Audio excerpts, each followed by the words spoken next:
Hello दोस्तों, कैसे हैं आप सभी। मेरा नाम है मोहित गर्ग और आप देख रहे हैं मेरा YouTube channel Mohit Garg account easy है। हम जो इस वीडियो में बात करने जा रहे हैं वो है topic government budget. Macro economics में ये आपका यूनिट 4 है, गवर्नमेंट बजट। ये टॉपिक एग्जाम के पॉइंट ऑफ व्यू से करीब 6 to 8 मार्क्स का एग्जाम में ये पूछ लिया जाता है। बड़ा ही इंपॉर्टेंट टॉपिक है, बड़ा ही इंटरेस्टिंग टॉपिक है।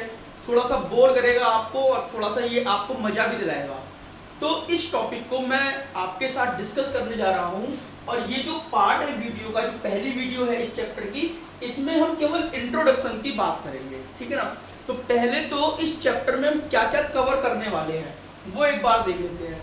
We discuss in this chapter, हम क्या क्या डिस्कस करेंगे।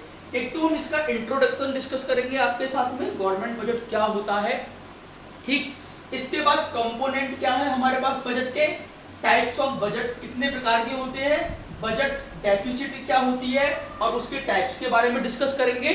और फिर हम ऑब्जेक्टिव ऑफ बजट के बारे में डिस्कस करेंगे एंड में। तो बड़े इंटरेस्टिंग टॉपिक है, ऐसी कोई बात नहीं है, आपके लिए कुछ नया भी होगा इसमें, ऐसी कोई दिक्कत वाली बात नहीं है इसमें। लेकिन फिर भी मेरी ये कोशिश रहेगी कि गवर्नमेंट बजट एक छोटा सा टॉपिक है और उसको उतना ही आसान बनाया जाए और बहुत डिटेल में आपके साथ इस टॉपिक की चर्चा की जाए, ठीक है।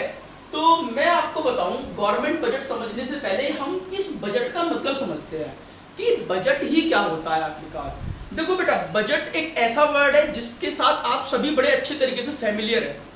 आपको बजट मुझे समझाने की जरूरत नहीं है, बजट आपको बड़े अच्छे तरीके से अपना भी मैनेज करना आता है, आपके घर पे मम्मी और पापा को अपना बजट मैनेज करना आता है। बजट क्या होता है, देखो आपके घर की बात करते हैं, आपके घर का भी जरूर कोई ना कोई बजट बनता होगा। मम्मी या पापा घर में जरूर पूरे महीने का एक बजट बनाते होंगे, कई बार पूरे साल का बजट बनता होगा।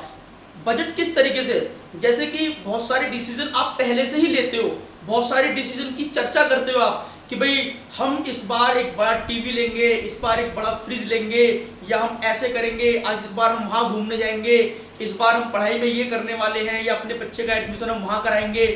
तो पहले से कुछ खर्चों के बारे में सोचना, पहले से कुछ एक्सपेंडिचर्स का अनुमान लगा लेना, हम इसको कहते हैं कि किसी भी चीज का अनुमान लगाना, ये एक बजट है।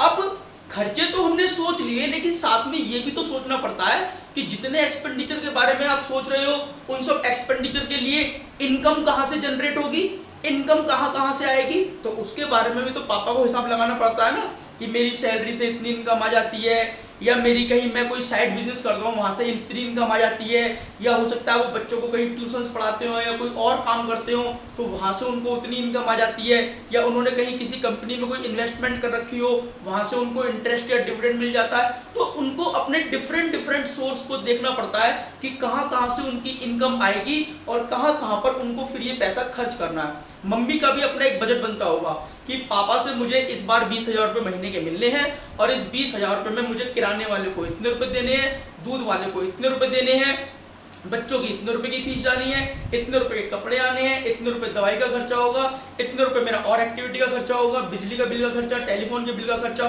तो मम्मी को भी हर चीज का हिसाब पहले से ही पापा को लगा के देना पड़ता है। मान लीजिए मम्मी ने पापा से ये कहा जी इस महीने के खर्चे के पैसे दे दीजिए आप, तो पापा ये तो पूछेंगे कितने रुपए का खर्चा है, तो वो तो मम्मी को पहले से हिसाब लगा के रखना पड़ेगा।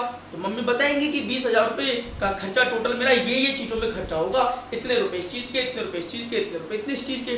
तो पापा हो सकता है उस टाइम पर ये भी पूछ ले कि अच्छा ठीक है, जो मैंने आपको पिछले महीने 20,000 रुपये दिए थे उनका आपने क्या क्या किया, जरा वो तो बता दो। तो हो सकता है मम्मी उन 20,000 रुपये के खर्चे का भी हिसाब देने बैठ जाए कि जी मैंने 20,000 रुपये यहाँ पर खर्च किए थे। तो इसका मतलब क्या हो गया, इसका मतलब बजट है। बजट में आप क्या करते हो, कुछ चीजों का एस्टिमेशन लगाते हो पहले से, कुछ खर्चों का एस्टिमेशन और कुछ इनकम का एस्टिमेशन। एस्टिमेशन मतलब पूर्वानुमान। अब जो एस्टिमेशन मतलब अनुमान। देखिए जरा मैंने क्या लिखा है, budget is a detailed statement. Budget एक स्टेटमेंट की फॉर्म में आप किसी भी कागज पर जैसे मम्मी लिख लेती हैं, वैसे ही बिजनेस के भी बजट बनते हैं। छोटे छोटे जो कंपनियां होती हैं, फर्में होती हैं, वो भी अपना बजट तैयार करती हैं। तो budget is a detailed statement of receipt and payment. Receipt का मतलब क्या, कि आपके कहां से पैसा आएगा, पेमेंट मतलब था कि आपका कहां पर पैसा जाएगा, मतलब आपका इनफ्लो कितना होगा, आपका आउटफ्लो कितना होगा। इनफ्लो और आउटफ्लो को जब आप एक स्टेटमेंट में एक कागज पर लिख लेते हैं तो हम कहेंगे कि ये हमारा एक बजट है। तो budget is a detailed statement of receipt and payment that is inflow and outflow in a year. एक साल के भीतर आपके घर का तो एक महीने का बजट बनता होगा, लेकिन नॉर्मली फर्मों में गवर्नमेंट के एक साल के बजट बनते हैं कि पूरी साल में कहां कहां से कितना इनफ्लो होना है और कहां कहां कितना आउटफ्लो होना है। तो ये एक बजट होता है। अब मैं बात करता हूं आपसे गवर्नमेंट की कि गवर्नमेंट का बजट हम क्यों पढ़ना चाह रहे हैं। तो गवर्नमेंट क्या है पहले जरा वो समझो आप। देखो बेटा ध्यान से, गवर्नमेंट हमारे पास में 3 प्रकार की मैंने लिखी है, सेंट्रल गवर्नमेंट, स्टेट गवर्नमेंट और लोकल बॉडीज। सेंट्रल गवर्नमेंट आप किससे समझते हैं, जैसे हमारे देश में मोदी जी की सरकार है तो ये सेंट्रल गवर्नमेंट है, पूरे देश में एक केंद्र की सरकार होती है। और हमारे देश में कुल 29 राज्य हैं तो इसका मतलब हमारी हर एक स्टेट गवर्नमेंट भी होती है, ठीक है ना। तो जैसे हमारे उत्तर प्रदेश में बीजेपी की सरकार है, योगी जी उसके मुख्यमंत्री हैं, दिल्ली में आपकी सरकार है, केजरीवाल उसके मुख्यमंत्री हैं, राजस्थान में भी कांग्रेस की गवर्नमेंट है। तो जगह जगह पर इस तरीके से हमारी स्टेट गवर्नमेंट होती है। एक होती है लोकल बॉडीज। लोकल बॉडीज जैसे कि हमारे गुलावटी में क्या है, गुलावटी नगर पालिका, तो यहाँ पर भी एक चेयरमैन होता है। तो इससे नीचे भी गवर्नमेंट होती है, गांव के लेवल पर भी। तो मैं ये कहना चाह रहा हूँ आपसे, अलग अलग तरह की गवर्नमेंट होती है। अब ये गवर्नमेंट अपना अपना बजट तैयार करती है। लोकल गवर्नमेंट यानी कि लोकल बॉडी जो होती है म्युनिसिपैलिटी, वो अपना सिटी बजट तैयार करती है। स्टेट गवर्नमेंट अपना स्टेट बजट तैयार करती है, जैसे योगी जी की गवर्नमेंट होगी तो इनका भी अपना एक स्टेट बजट बनता होगा। सेंट्रल की गवर्नमेंट होती है, उनका भी अपना एक बजट बनता है जिसको हम यूनियन बजट बोलते हैं या सेंट्रल बजट बोलते हैं। यानी कि मोदी जी का भी अपना एक, मोदी की सरकार, मोदी जी की जो सरकार है उनका भी अपना एक पूरा बजट बनता है पूरी साल का। लेकिन ये बजट जो होता है ये पूरे देश का होता है। स्टेट का बजट एक पर्टिकुलर स्टेट का होता है और लोकल बजट जो होता है वो एक पर्टिकुलर शहर का होता है। अब क्योंकि आप मैक्रो इकोनॉमिक्स की बात कर रहे हो तो हम स्टेट और सिटी बजट की तो बात यहाँ करेंगे नहीं, हम बात करेंगे सेंट्रल गवर्नमेंट के बजट की। हम मैक्रो लेवल पर बात कर रहे हैं तो इसका मतलब हम जो बात करने वाले हैं वो यूनियन बजट या सेंट्रल बजट, जिसको हम सिंपल भाषा में क्या बोल रहे हैं, गवर्नमेंट बजट। मतलब कहने का क्या हुआ कि जब मैं गवर्नमेंट बजट की बात करता हूं तो मैं सेंट्रल गवर्नमेंट के बजट की बात कर रहा हूं, यूनियन बजट की बात कर रहा हूं। यहां तक की बात आपको क्लियर हो गई कि हम जो गवर्नमेंट बजट पढ़ने जा रहे हैं वो कौन सी गवर्नमेंट का बजट, सेंट्रल गवर्नमेंट का बजट हम पढ़ने जा रहे हैं। देखिए जरा, तो सेंट्रल गवर्नमेंट यूनियन बजट, इसको हम क्या बोल रहे हैं, गवर्नमेंट बजट, जो आपके चैप्टर का नाम भी है। अच्छा, अब देखो जरा, जो एक नॉर्मल बजट होता है उसको हम क्या बोल रहे हैं, budget is a detailed statement of receipt and payment. अब मैं गवर्नमेंट बजट को क्या बोल सकता हूं, government budget is a detailed statement of estimated government receipt. Government की पूरी साल की कितनी रिसीट है, गवर्नमेंट की पूरे साल की कितनी पेमेंट है, यानी कि भारत सरकार की कहां कहां से रिसीप्ट आएंगी, कहां कहां पेमेंट जाएंगी। जब हम government budget is a detailed statement of estimated, अनुमानित, बेटा एस्टिमेटेड होती है। जब भी आप बजट तैयार करते हो ना तो पहले से तैयार करना होता है हमको। जैसे मान लो आपको कहीं पर पार्टी के लिए जाना है तो पार्टी पर जाने से पहले या कहीं घूमने के लिए आपको जाना है दोस्तों के साथ, तो पहले से एक बजट तैयार करते हैं, एक अनुमान तैयार करते हैं, पर हेड कितना खर्चा आएगा, गाड़ी का कितना खर्चा आएगा, रहने का कितना खर्चा आएगा, खाने का कितना खर्चा आएगा। तो पहले से उसका एस्टिमेशन लगाना पड़ता है। तो बजट हमेशा पहले से बनते हैं। तो government budget is a detailed statement of estimated government receipt and estimated government expenditure during the period of financial year. इसको हम फिस्कल ईयर भी बोल देते हैं। ये हमेशा 1 अप्रैल से 31 मार्च तक का होता है, ठीक है ना।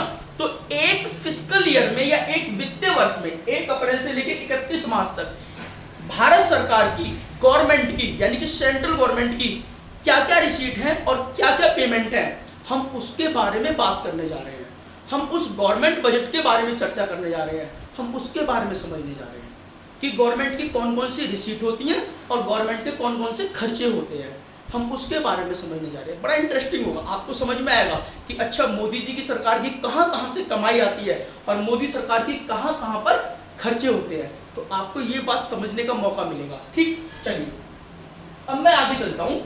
मैं आपसे कुछ और छोटी छोटी बातें मैं आपको इसके बेसिक नॉलेज दे देता हूँ। देखो यार, मैंने लिखा है यहाँ पर इन India budget is presented by the finance minister of India in the parliament of Lok Sabha, in the parliament, जिसको हम लोकसभा भी कहते हैं। बेटा जो राज्यों में होती है ना, स्टेट में, जैसे हमारा उत्तर प्रदेश है, यहाँ होती है विधानसभा। जैसे कि हम डिस्ट्रिक्ट बुलंदशहर से हैं, तो हमारे यहाँ सिकंदराबाद विधानसभा है, तो हमारे यहाँ पर जो एमएलए हैं वो विमला सोलंकी, और आप ये समझ लीजिए कि जो हमारे यहाँ एमपी हैं इस टाइम, जो हमारे प्रेजेंट एमपी हैं वो कौन है, हमारे महेश चंद्र शर्मा। तो ये महेश चंद्र शर्मा कहाँ बैठते हैं, दिल्ली बैठते हैं। ये कहाँ बैठते हैं, दिल्ली लोकसभा में। और विमला सोलंकी कहाँ बैठती है, राज्य में, यानी कि विधानसभा में। हम किसकी बात कर रहे हैं, लोकसभा की बात कर रहे हैं। देखो हमारे जितने भी एमपी चुनते जाते हैं पूरे भारत से, वो दिल्ली लोकसभा के अंदर, इसको हम पार्लियामेंट बोलते हैं, संसद के सदस्य चुने जाते हैं हम लोगों के द्वारा, हम लोग उन्हें वहां बिठाते हैं। वो लोग फिर देश का बजट तैयार करते हैं, और उनमें भी ये बजट तैयार करने का काम दिया जाता है हमारे देश के वित्त मंत्री को, हमारे देश के फाइनेंस मिनिस्टर को ये काम दिया जाता है कि भाई इस देश का जितना भी पैसे का लेन देन है, कहां कहां से आ रहा है, कहां कहां जा रहा है, ये काम आपको देखना है। वो काम वित्त मंत्रालय का होता है, उसके लिए फाइनेंस मिनिस्टर नियुक्त किया जाता है। आज के टाइम में जो हमारे फाइनेंस मिनिस्टर हैं एट प्रेजेंट, वो है हमारी कौन, एक सेकंड में नाम दिमाग से निकल गया मेरे, oh my god, Nirmala Sitharaman. Nirmala Sitharaman ji हमारी प्रेजेंट फाइनेंस मिनिस्टर हैं। आपने देखा भी होगा कि अभी पीछे, आजकल तो देखो लॉकडाउन का समय चल रहा है, तो अभी गवर्नमेंट ने 20 लाख करोड़ रुपए का एक पैकेज अनाउंस किया था, जिसके लिए 4-5 दिन तक लगातार वो टीवी पर आके उन्होंने बताया था कि ये पैकेज, तो गवर्नमेंट की जो पॉलिसी होती है उनको गवर्नमेंट बताती है, वो फाइनेंस मिनिस्टर का काम होता है बताने का कि 20 लाख करोड़ के पैकेज में किसको क्या मिलेगा, किसको कितना मिलने वाला है, किसको कितना, तो वो सारी बातों की चर्चा करते हैं। मैं उसके बारे में डिटेल में जानना चाहता कि क्या होने वाला है। खैर चलिए, तो in India budget is presented by कौन, finance minister. Who is the finance minister, Nirmala Sitharaman at present of India in the parliament.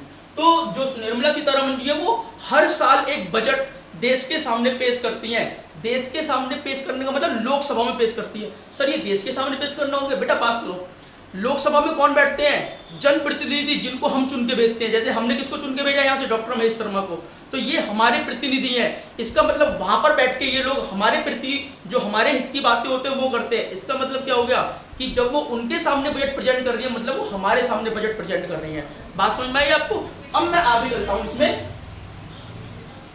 Budget is presented normally the last day of the month of February.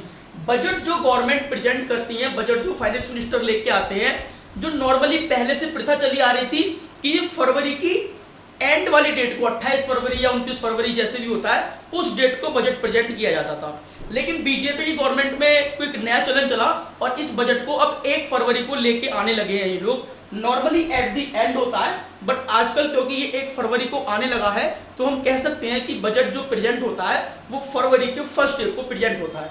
ये मैं आपको general understanding के लिए सारी बातें बता रहा हूँ, ठीक। अच्छा, finance minister discuss in budget. अच्छा, वो बजट में फाइनेंस मिनिस्टर जब आती है लोकसभा में, तो वो किस चीज के बारे में डिस्कस करती है पता है आपको, मैं बताता हूँ।